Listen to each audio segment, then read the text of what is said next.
Hi, how's everybody doing? Back again! It's Paul from Magpie 24/7 with a preview for tomorrow's game against Southampton at St James's Park. And these games are coming as thick and fast as a Mac and nicking a fucking sports car. The third game in a week. And can we continue the goal trail? Can we continue the run? Can we continue amassing the 3 points? And it would be another massive step towards Champions League qualification and sadly, really, another nail in the coffin for Southampton. They lost as we won. They lost at home against Bournemouth. It was a big 6-pointer at home. I know they had a goal disallowed. However, that was a massive opportunity. They fluffed the lines, and you've got to think they've got 1 foot now in the Championship, which is a sad state of affairs. It's a big club.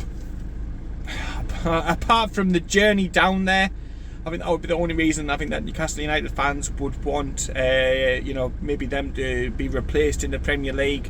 But this weekend, if that Bournemouth game wasn't a make or break 90, then this is certainly a make or break 90, because if you're going to lose again, the 6 points now adrift. If you were to go somewhere between 6 and 9 points adrift with another game less, you've got to think that it's looking absolutely doomed and nailed on that they're going to be going down and playing Championship football next season. Massive for them. They've got to go for it, there's no doubt about it, which could play right into the hands of Newcastle United. Now, there isn't much time for Eddie to prepare the lads for this one. It's just a case of checking the knocks, seeing who's fit, who is available, who isn't available, and then putting them out there with a little bit of this, that and the other. But I'm still confident in saying that, despite the far from ideal situation of playing those 3 games in a week. I still think that Newcastle United will have far too much in the locker for Southampton to deal with. So I am quite confident. I think I can see a sort of maybe a 3 or 4-0 type job. And again, that's with the greatest of respect to Southampton. They are in a difficult moment. They have players, quality players, the likes of Ward-Prowse, who we have to be on guard against. And we also, I think it was the Friday night game. I watched the Southampton-Arsenal game, and you certainly can't take them too lightly, because they give Arsenal a right bloody nose, and they deserved to have got the points out of that game. So we can't take them lightly. We can't take the 3 points for granted, but we must be going in confident. And the greatest compliment I can give Newcastle United at the moment, when I look at them now, they look like one of the top sides. They look like a team where you expect them to win all of the time. Back in the 90s when I first started watching football, back when you were watching the likes of Manchester United week in and week out, and Arsenal week in, week out, winning all the time. It's that level of consistency, and it's that sort of methodical system. You knew what the game was going to be, but the opposition had no way to be able to counteract it, and that's how it sort of is at the moment. And it has been fantastic listening to all the positive press. I won't touch upon the negative bullshit and PR stuff that some people are putting out, like fucking Ollie Holt again with his wooden spoon. But hearing some absolutely fantastic stuff spoken about our football club, how we deserve Champions League football, and I do 100% believe that we now deserve Champions League football, and it has to be all on that, because again, we are within an ant's knob of getting this done. That is absolutely amazing. From a team last season who was in a relegation mire right the way through to the final few games of the campaign, to this campaign fighting out for Champions League, is crazy. It's absolutely crazy. Nobody fancies a trip up to St James's Park apart from the Geordie faithful, of course. Southampton will be sitting there thinking, any fucker but these, anyone. But yeah, it's they haven't even sold the full allocation out. I think there's a certain sense of inevitability about the Southampton situation. For Newcastle, it's all going to be about who starts, who plays, who doesn't play, injuries.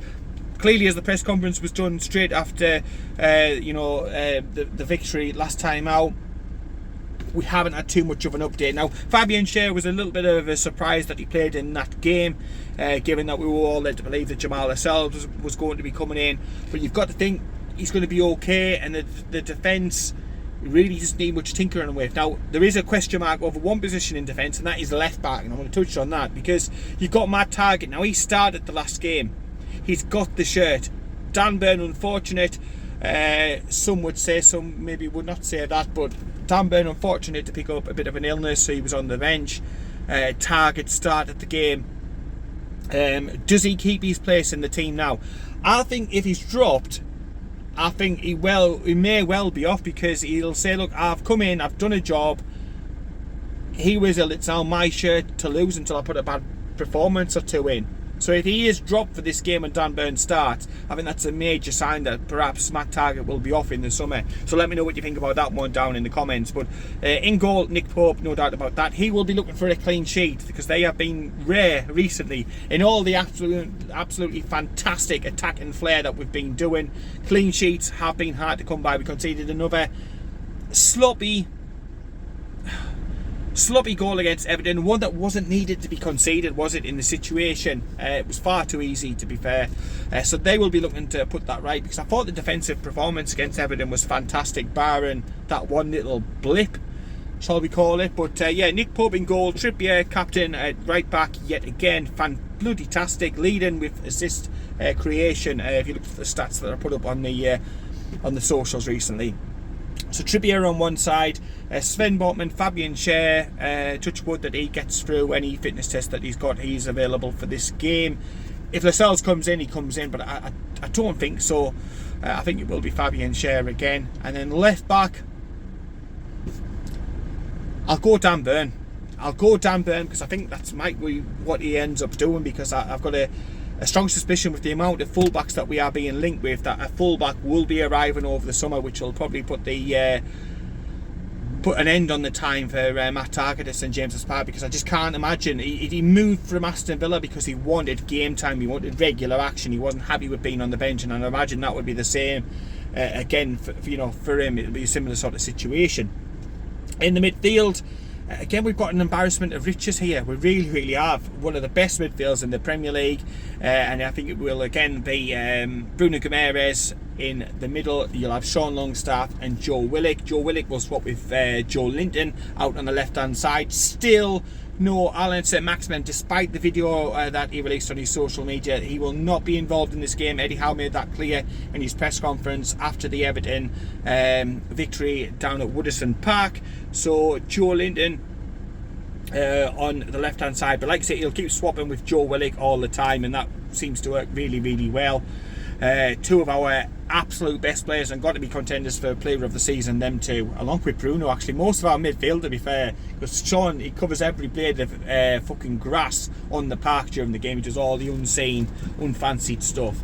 And then on the other side, it's a case of, again, who do you start? You've got an embarrassment of riches. You've got Miguel Almiron, who's one of our top scorers this season. You've then got Jacob Murphy as well that you could bring in, and also Anthony Gordon, who's been waiting patiently, came on, did his cameo last time out, also playing. And then up top, a massive question mark. Who do you start? Is it Callum Wilson? Is it Isak? Are we taking turns? What are we doing here? Personally, I think it's delightful to see one push the other one on. So the levels are high, the standards are high. It's just amazing. You just run out of words to be able to describe these two. We've got two of the best strikers in the Premier League. Two very different types of strikers, it must be said. But strikers nonetheless. I know Isak probably prefers to be slightly off somebody, and Callum Wilson prefers the traditional number 9 role. But Callum Wilson scored an absolute fucking wonderful goal. Alan Shearer-esque top corner. Not one of his normal, typical Callum Wilson goals, that one. His first one was more of that. So he scores a brace, but he could well be back on the bench for this game, and Isak could come in against these, because I think his movement, his pace, his smart play, his absolute wonderful talent will be what's needed in this game. I think Isak will start up front. I think Wilson will be back on the bench, and then it's just a case. I think it's like a shootout between the two of them. I think obviously Miggy's dropping away a little bit now into who's going to be the leading scorer for the club this season. And one comes in, starts, get goals. The other one starts the next game, and he gets goals. And it is absolutely fantastic to see two very informed scoring strikers fighting for the one berth, the one position.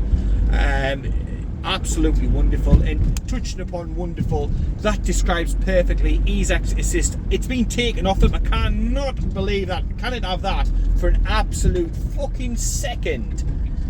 That assist was taken off him at Woodison Park, picking it up from the halfway line, beating, fuck me, the entire Everton team. It seemed like that. He had them on fucking toast. He really did. Cutting in, jinking, turning, tricks, pace, power, quick feet. Thierry Henry-esque, it's been said in the media over the last couple of days, of course. And then running on the touchline, I thought he was running out of space. I really thought he was running out of space for this, for this run he went on, this assist that he got at Woodison Park. And I was like, no, just get it. No, you should not question him for an absolute fucking second, because he runs and he's literally kissing the white line at Woodison Park. Again, he's skinning and he's just sending them away. They might as well been going just doing the fucking shopping or doing something constructive, because there were absolutely no use to the Everton defensive unit. And he clips in a beautiful ball. Murphy amongst the goals once more. Absolutely fantastic. But yeah, you can see why people are saying the Thierry Henry comparison and everything else about him. It's early days, obviously. I think he's 22. He's very much at the beginning of his career. But yeah, if he continues this momentum, if he continues playing like this, then yeah, I'm all for it. I'm all for them comparisons, and I hope he goes on and has a similar impact to what Thierry Henry had for Arsenal as we go on an era of hopefully winning lots of trophies, FA Cups, Premier Leagues, and so on and so forth. But yeah, absolutely fucking brilliant by Isak, and that 60 million is looking like an absolute steal at this point. It truly is. 60 million pound in today's market, for all them people taking the piss and stuff like that, like they did when we signed Trippier, like they did when we signed Dan Burn, like they did when we signed Bruno. Yeah, there's your humble pie. Go ahead and have a mighty fine serving of it. Yes, absolute bargain. Amazing. Like I say, I'm confident of a win, a comprehensive victory at St James's Park, but I just don't want any complacency. Keep that machine going, and we just look the real deal. We'll look like one of those big, established, top-level teams in the Premier League, and I'm just so excited to what this summer will bring and what the adventures for European football will bring next season. But I'll leave it there. That's my team. Let me know what your team is down below. Who would you play at left back? Who's going to play up top? Would you freshen things up in midfield? Would you change things around a little bit? Does Anthony Gordon deserve a start at home? Do we need to rest one or two players? Who would you rest in that team? Let me know down below in the comments. And we'll be back straight after the game. We'll have the review, and we'll also have obviously all the bits and bobs from inside St James's Park, the build up, the atmosphere, try to sample it for everybody who can't get tickets for the game. Another sellout at St James's, of course. So we'll try and sample what it is and what it's like inside the stadium, capture the flags, the noise, the sights, the sounds, and so on at St James's Park. So whilst you're on, please hit the subscribe button, click the like, make your comments. It really does help support Magpie 24/7 as we continue to push the content. We've got new things planned for in the summer and into next season, so your support is very, very much welcomed. So yeah, hit the subscribe, take care, keep it tuned. Let's do the Saints over. We played them tons, haven't we, this season? Yeah, take care, keep it tuned, and I'll speak to you later.